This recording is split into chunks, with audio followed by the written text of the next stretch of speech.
সালাম আলাইকুম। গত ভিডিওতে আমি কনভেনশনাল ফায়ার অ্যালার্ম নিয়ে আলোচনা করেছি। এই ভিডিওতে আমি অ্যাড্রেসেবল ফায়ার অ্যালার্ম নিয়ে আলোচনা করব। অ্যাড্রেসেবল ফায়ার অ্যালার্ম হচ্ছে নির্দিষ্ট একটা জায়গা বা নির্দিষ্ট একটা ডিভাইসকে নির্দেশ করে। অর্থাৎ এইটা হচ্ছে জোন আকারে দেয়া থাকে না, এটা হচ্ছে প্রত্যেকটা ডিভাইসের একটা অ্যাড্রেস থাকে এবং সেই অ্যাড্রেসের এগেইনস্টে একটা লোকেশন সেট করা থাকে।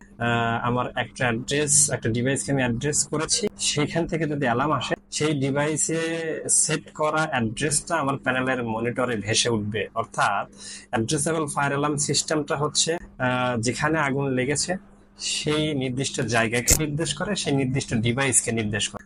আর এটা কোথায় ব্যবহৃত হয়? এটি ব্যবহৃত হচ্ছে বৃহত্তম শিল্প প্রতিষ্ঠান, বহুতল ভবন, বড় শপিং মল, বৃহত্তম বাণিজ্যিক ও অফিস ভবনে অ্যাড্রেসেবল সিস্টেমটা বেশি ব্যবহৃত হয়। অর্থাৎ এখন নতুন করে যারা ফায়ার অ্যালার্ম সিস্টেম ইনস্টল করছে তারা সবাই এখন addressable fire alarm system install করছে। আশা করি বুঝতে পেরেছেন। Thank you.